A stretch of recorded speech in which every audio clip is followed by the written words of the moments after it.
आप जहीरा की लाश के पास बैठकर फूट फूट कर रो रही हैं। जहीरा के साथ बिताए पल एक एक करके आपकी आंखों के सामने आ रहे हैं। मैंने अपनी माँ को फिर से खो दिया।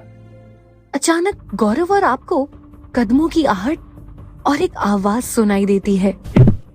शायद श्वेता के रूम में कोई है। अचानक दो आदमी लिविंग रूम में आते हैं और गौरव पर हमला करते हैं। गौरव एक आदमी के चेहरे पर घूंसा मारता है, वो जमीन पर गिर जाता है। दूसरे के साथ गौरव हाथापाई कर रहा है। आप गुस्से में आकर दूसरे आदमी को पीछे से लात मारती हैं और उसकी गर्दन पर जोर से मुक्का मारती हैं। वो नीचे गिर जाता है। हमें फौरन यहाँ से निकलना होगा। गौरव आपका हाथ पकड़कर आपको उसकी कार में बैठने को कहता है।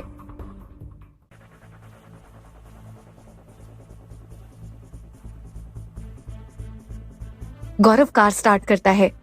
आप कार के पिछले शीशे से उन दो आदमियों को देखती हैं। उनमें से एक आदमी अपनी जैकेट से पिस्तौल निकालता है। गौरव, कार की स्पीड बढ़ाओ। वो आदमी कार पर गोली चलाता है और कार के पीछे का शीशा टूट जाता है। गौरव तेजी से कार भगाता है। वो आदमी और एक बार गोली चलाता है, लेकिन उसका निशाना चूक जाता है। आप देखती हैं कि वो दोनों आदमी भी अपनी कार से आप लोगों के पीछे आ रहे हैं। दोनों ने माँ को क्यों मारा? क्या ये मुझे मारने आए थे? कौन हो सकते हैं ये लोग? ये सब क्या चल रहा है? वो शायद मुझे किडनैप करके श्वेता तक पहुंचाना चाहते हैं। ये लोग तो बड़े खतरनाक हैं। इसका मतलब मेरा सोचना सही था। श्वेता पर सचमुच कोई खतरा मंडरा रहा है।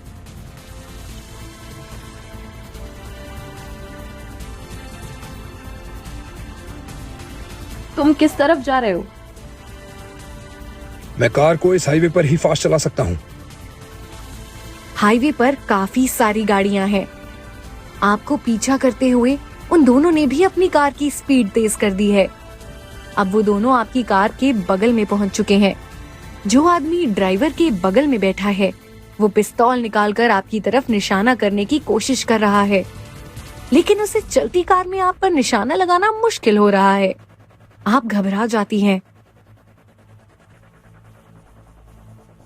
वो दोबारा आप पर गोली चलाने की कोशिश करता है। गौरव, कार की स्टीयरिंग व्हील उनकी तरफ घुमा दो। क्या पागल हो गई हो तुम? ये कोई फिल्म नहीं है। हमारे आसपास काफी गाड़ियां हैं। वो आदमी आप पर निशाना लगा रहा है। ओह नहीं। आप कार की स्टीयरिंग व्हील खुद घुमाती हैं और जानबूझकर उस कार से टकराती हैं। उस आदमी के हाथ से पिस्तौल गिर जाती है।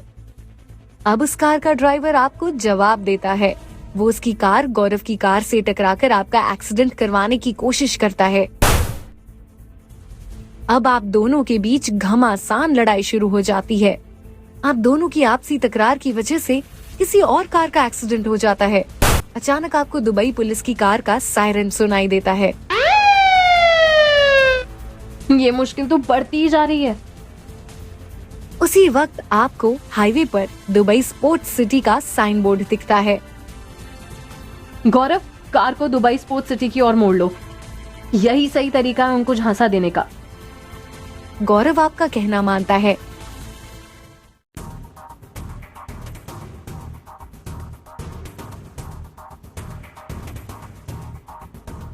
जैसे ही गौरव की कार दुबई स्पोर्ट्स सिटी पहुंचती है, उसकी कार कंट्रोल खो देती है। कार फुटपाथ से टकरा जाती है और उसका बोनट खुल जाता है।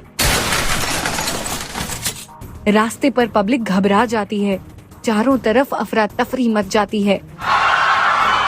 आप दोनों कार से बाहर निकलते हैं।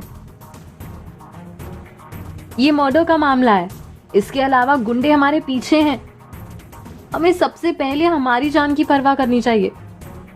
फिलहाल एक ही जगह है जहाँ गुंडे और पुलिस दोनों हम तक नहीं पहुँच सकते। कौन सी? Fit and fine studio.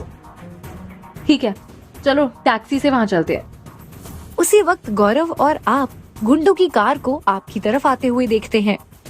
ये लोग यहाँ भी पहुँच गए। उनमें से एक आदमी आपको देख लेता है। हमें तुरंत टैक्सी में बैठना चाहिए।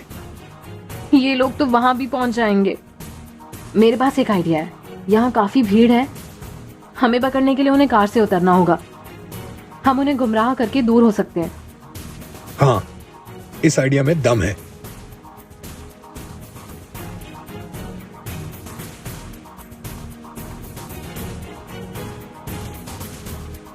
जैसे ही आप दोनों कुछ कदम चलते हैं, आपकी नजर अल मदीना दुकान पर पड़ती है।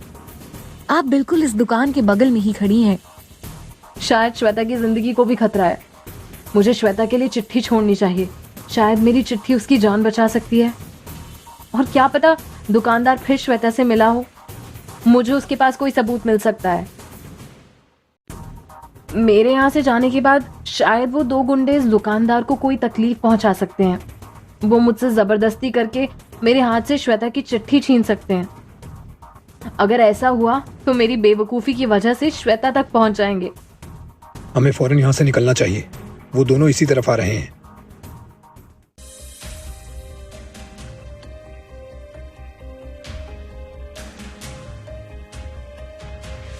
आप दोनों तेजी से आगे बढ़ते हैं। आपके आसपास कई दुकानें हैं। लोग शॉपिंग कर रहे हैं। हमें जल्द से जल्द फिट एंड फाइन स्टूडियो पहुंचना चाहिए। मेरे पास एक आइडिया है। हमें उन दोनों को गुमराह करने के लिए अलग हो जाना चाहिए। जैसे ही आप दोनों अलग अलग रास्ता ले लेते हैं, वो दोनों आदमी भी अलग हो जाते हैं। उनमें से एक आपका पीछा कर रहा है। आप सतर्क होकर चलती हैं। आखिर में वो आपको पकड़ ही लेता है। आप उससे पीछा छुड़ाकर भागती हैं। वो आपके पीछे पीछे भागता है। आपकी सांसें फूलने लगती हैं। अब आप ज्यादा नहीं दौड़ पा रही। जितना मैं भागूंगी उतना वो मेरा पीछा करेगा। अब टाइम आ गया है उसका सामना करने का। जैसे ही वो आपके करीब आता है, आप अपने बैग से पेपर स्प्रे निकालती हैं।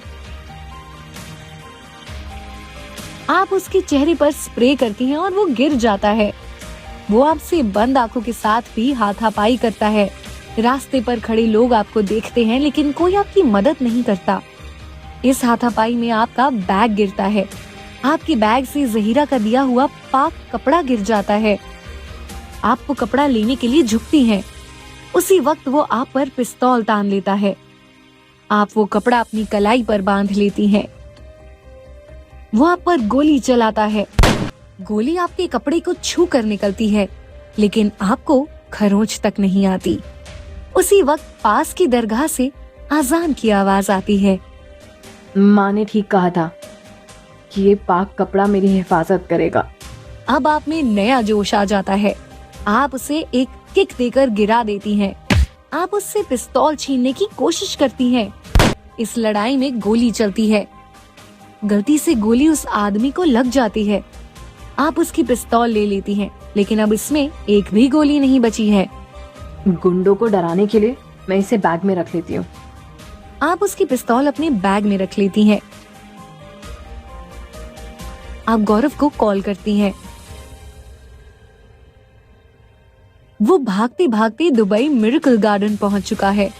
वो आपको वहीं बुलाता है। अभी ये मामला खतरनाक बन गया है। मुझे पापा की मदद लेनी चाहिए, लेकिन अगर मेरी बातें सुनकर उनकी तबीयत बिगड़ गई तो?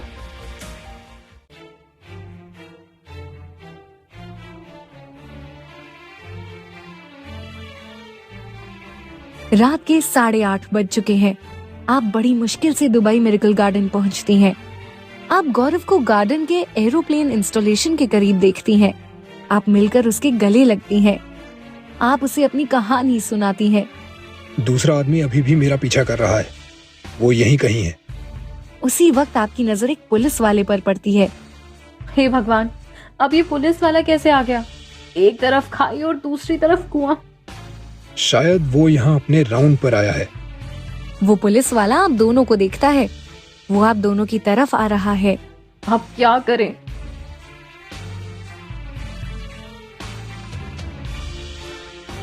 वो पुलिस वाला आपके पास आता है। वो आपको यहाँ से निकलने के लिए कहता है। बस 10 मिनट में निकल ही रहे हैं। हमारा बेटा उसकी मौसी के साथ गार्डन में खेल रहा है। आपकी बात सुनकर वो पुलिस वाला चला जाता है। वाह, उसे भगाना काफी आसान था। हमें सावधानी रखनी चाहिए, वो गुंडा आसपास ही है। आसपास नहीं, ठीक तेरे सामने। जरा भी होशियारी की तो तुझे इधर ही मार दूंगा। उस गुंडे ने अपना एक हाथ पिस्तौल निकालने के लिए जैकेट में रखा है। वो आपकी तरफ देखता है। मुझे तेरी बहन का पता चाहिए। बताती हूँ, लेकिन मेरी एक शर्त है। पिस्तौल मेरे हाथ में है और तू मुझसे शर्त रख रही है? जल्दी बता, तेरी बहन कहाँ है? फैसला तुम्हारे हाथ में है। क्या है तेरी शर्त? आपकी बात सुनकर गौरव चौंक जाता है। नहीं, मुझे अपने साथ ले चलो, इस लड़की को छोड़ दो। दोनों की बात सुनकर वो गुंडा परेशान हो जाता है। गुस्से में आकर वो आप दोनों पर चिल्लाता है। चुप बैठो, ये कोई गेम चल रहा है क्या? लड़की, तू मेरे साथ चलेगी और अगर तेरे साथी ने कोई होशियारी की तो मैं तुम दोनों को इधर ही मार दूंगा। अब बता, कहाँ मिलेगी तेरी बहन? वो 9 बजे उसी घर में मिलने वाली है जिस घर में तुमने और तुम्हारे साथी ने खून किया है। आप उसकी तरफ बढ़ती हैं। चलते चलते आप गौरव को इशारा करती हैं। जैसे ही आप गुंडे के पास पहुंचती हैं, आप अपना बैग उसके मुंह पर मारती हैं। मुझे पता था कि तू जरूर कोई होशियारी करेगी। अब तेरी इस बेवकूफी की वजह से तेरे दोस्त को अपनी जान देनी पड़ेगी। वो अपनी जैकेट से पिस्तौल निकालकर गौरव पर निशाना लगाता है। आप घबराकर अपनी आंखें बंद कर लेती हैं। गोली चलती है। आपको किसी के गिरने की आवाज सुनाई देती है। आप आंखें खोलती हैं तो वो गुंडा जमीन पर गिरा है। उसके सीने में गोली लगी है। गौरव और आप पीछे मुड़ते हैं। अपने सामने खड़े शख्स को देखकर आपके होश उड़ जाते हैं।